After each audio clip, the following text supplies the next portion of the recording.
Bonjour à tous, merci de regarder cette vidéo. Alors nous sommes aujourd'hui le 11 mars 2025, il est 12h43 à Libreville, 12h43 à Yaoundé au Cameroun, c'est la même heure à Douala, à Bafoussam, à Kribi et à Ebumzout. Voilà, donc je fais cette vidéo sur la thématique du process industriel agroalimentaire. Donc nous allons regarder dans cette vidéo comment est-ce qu'on transborde des œufs, voilà, des œufs. Vous savez que les œufs, c'est un produit agroalimentaire très sensible et très fragile. Donc, il faut pouvoir le manipuler avec délicatesse. Sinon, on l'abîme, on le casse. Et si un œuf est cassé, on ne peut plus l'utiliser. Voilà, on ne peut plus l'utiliser en l'état. Donc, on va regarder ce process-là. On va regarder ce process et je vais vous expliquer comment est-ce que ça fonctionne. Voilà, comment est-ce que ça fonctionne. Alors, donc, si vous êtes prêts, on va pouvoir regarder. Allez, on se retrouve à tout de suite de l'autre côté.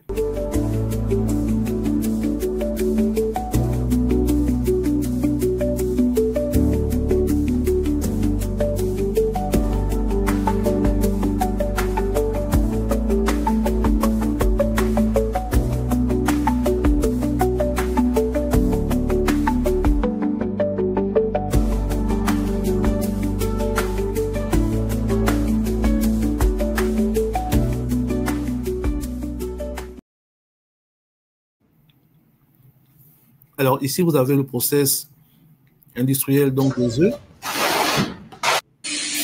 Attendez. Je présente comme ça le process industriel des œufs. Donc ici, vous avez un convoyeur d'entrée.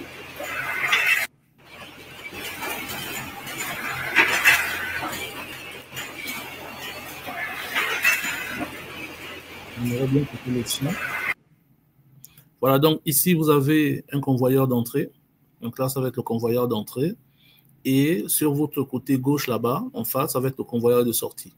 Donc sur le convoyeur d'entrée, ici, vous allez avoir vos alvéoles. Hein. Ce qu'on appelle alvéole, c'est ce support-là hein, où se trouvent les œufs, qu'on appelle souvent la palette.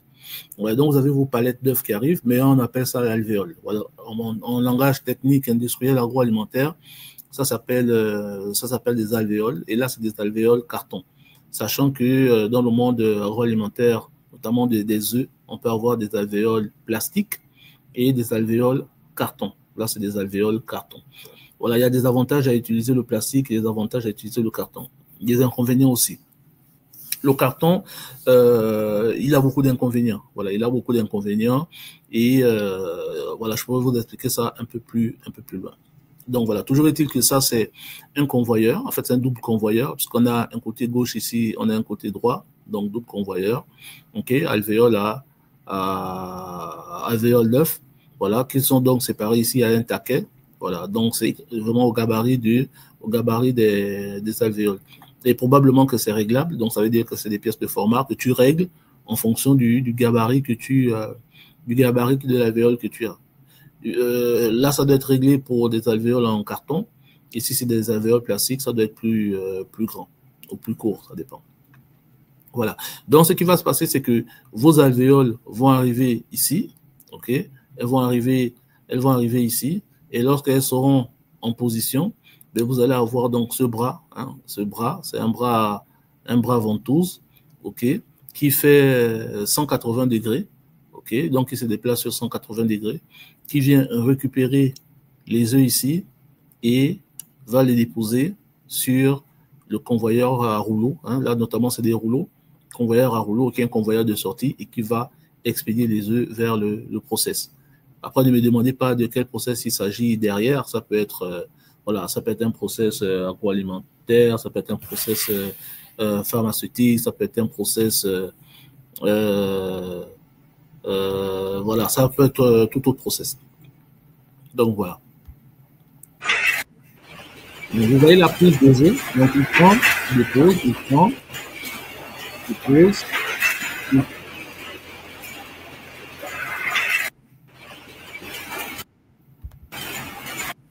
Et vous observez que lorsque les alvéoles arrivent sur cette position ici, les alvéoles, le convoyeur s'arrête.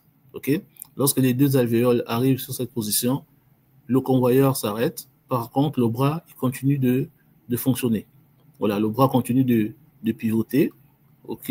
Il dépose, il vient. Le convoyeur de sortie, le convoyeur à rouleau de sortie, lui, fonctionne H24. Par contre, le convoyeur d'entrée, lui, il s'arrête à chaque fois que des alvéoles se présentent en position prise. Voilà.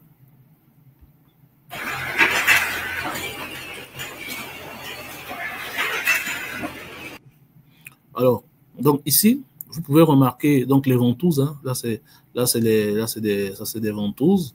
Là, c'est leur support. Hein, c'est un plateau ventouse. Ici, vous avez des tuyaux. Hein, c'est des tuyaux. Et quelque part, vous avez ici, ça c'est un collecteur, un manifold. OK. Et derrière ce manifold, un peu plus loin, vous avez une pompe à vide. Voilà, elle peut se trouver sous ce convoyeur-là. Donc, vous devez avoir une partie électrique à l'intérieur avec une pompe à vide.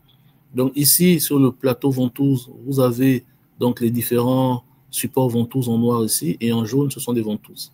Voilà. Donc, lorsque la ventouse est en mode aspiration, vous voyez comment elle est pliée là. Okay? Là, elle est pliée. Et ces deux-là ne sont pas pliés parce qu'il n'y a pas d'œuf dans ces positions. Donc, ces ventouses ne vont rien aspirer. Et les autres vont aspirer les œufs et les déplacer. Et lorsque le plateau ventouse quitte, le bras ventouse quittera cette position, le convoyeur va se remettre en service, okay, jusqu'à ce que d'autres alvéoles viennent et il va s'arrêter, le cycle va continuer. Vous voyez?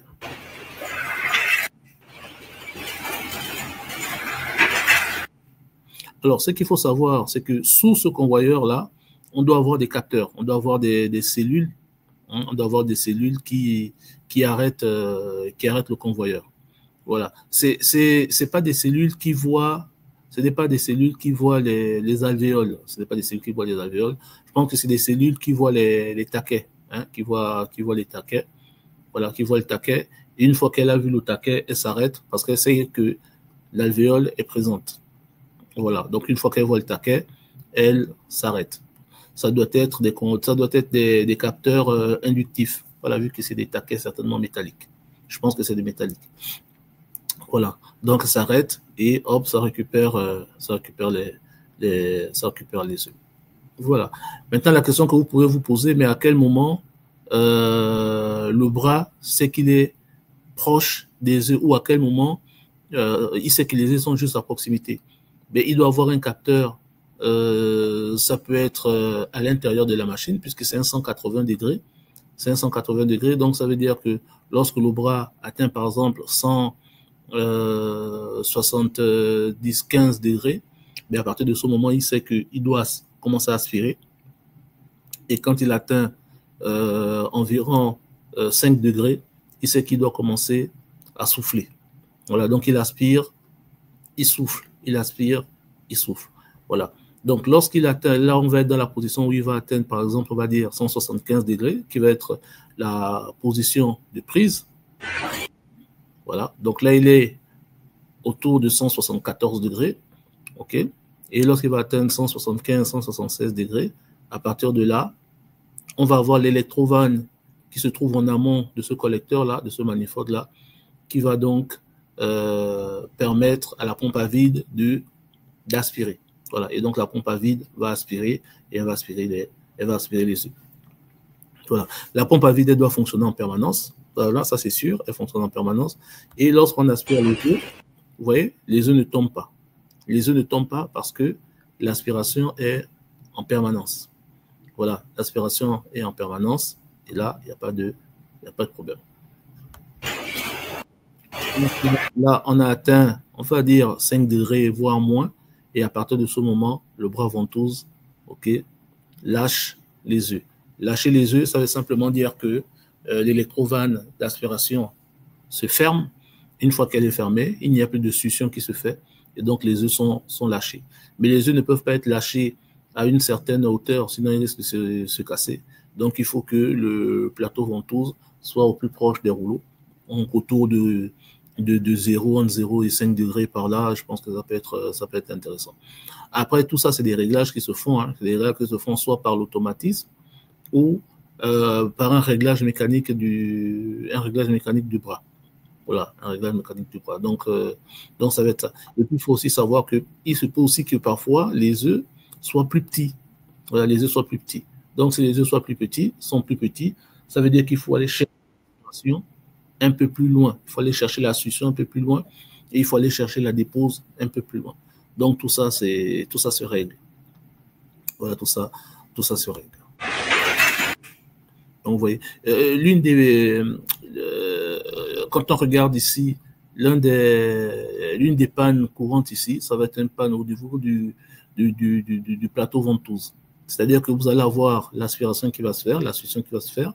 Malheureusement, lorsque le bras va partir, il y aura des œufs qui vont rester sur le plateau. Et ces œufs seront éjectés. Voilà, ces œufs seront éjectés. Donc ça, ce n'est pas intéressant. Donc on peut avoir un problème au niveau des ventouses, c'est-à-dire que c'est des ventouses qui ont une certaine durée. Hein. Ce pas des ventouses qui vont faire 4 mois, 5 mois, 6 mois. Il y a des ventouses qui ont une certaine durée et avec l'utilisation, avec l'eau, avec les coquilles d'œufs, ces ventouses-là peuvent s'abîmer, se déchirer, se percer. Et donc, lorsqu'elles sont percées, à partir de là, la succion ne se fait plus.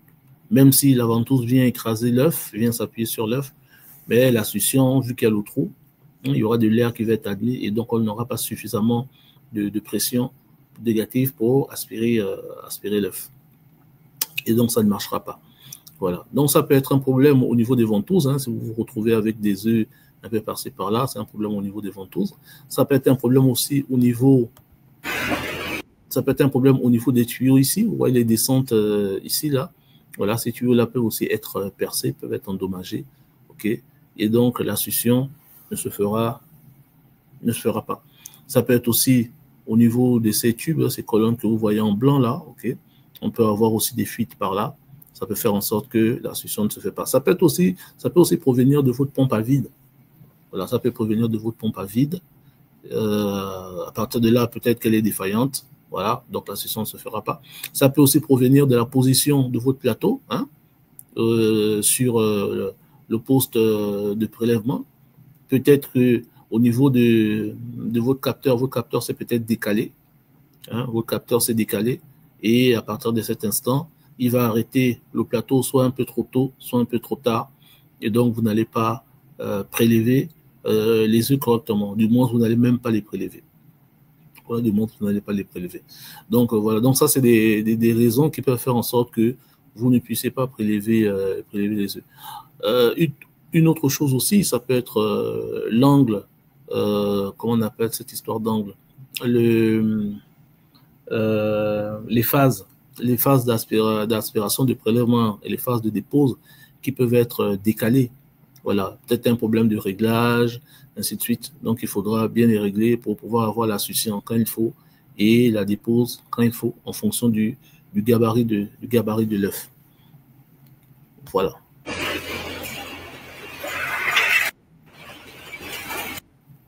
Et quand vous regardez sur le convoyeur de sortie, vous voyez des rouleaux. Donc là, vous avez des rouleaux.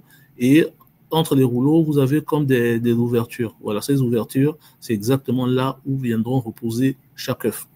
Voilà, c'est là où viendront reposer chaque œuf. Et c'est des stries ici, ok? C'est des stries. Et donc, à chaque fois que le convoyeur va avancer, ces œufs vont se déplacer dans les stries. Et vous voyez que chaque rangée d'œufs ici est quasiment... l'intervalle en chaque rangée est quasiment le même. Voilà, donc ça veut dire que les rouleaux sont en bon état, hein, c'est quasiment en bon état, tout marche bien, les œufs sont alignés, voilà, tout ça aussi se contrôle. Voilà, tout ça se contrôle. La chaîne ici, elle se contrôle. Bon, tout là, c'est du mécanisme, hein, il y a beaucoup de mécanique ici, avec de l'instrumentation et du pneumatique.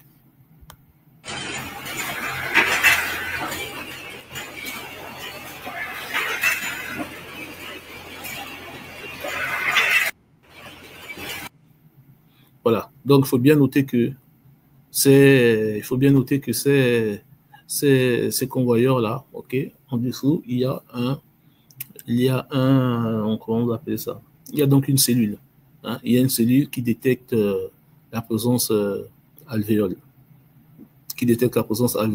et qui récupère. Après, ici, sur la sortie, donc sur l'éjection, après, ça dépend si en sortie, vous avez un râteau ou un vérin pousseur. Donc, si vous avez un râteau ou un vérin pousseur, lui aussi, il a une position à respecter. Si cette position de retour n'est pas respectée, si la position de retour n'est pas là, vous n'allez pas avoir la suite du process. Voilà. Donc, tout ça, il y a un automate. Soit il y a un automate, ou c'est simplement un programme, c'est simplement un câblage par contacteur. Un câblage très simple. C'est vraiment très simple. Après, je pourrais vous montrer ça. Un câblage qui a permis de réaliser un peu plus tard.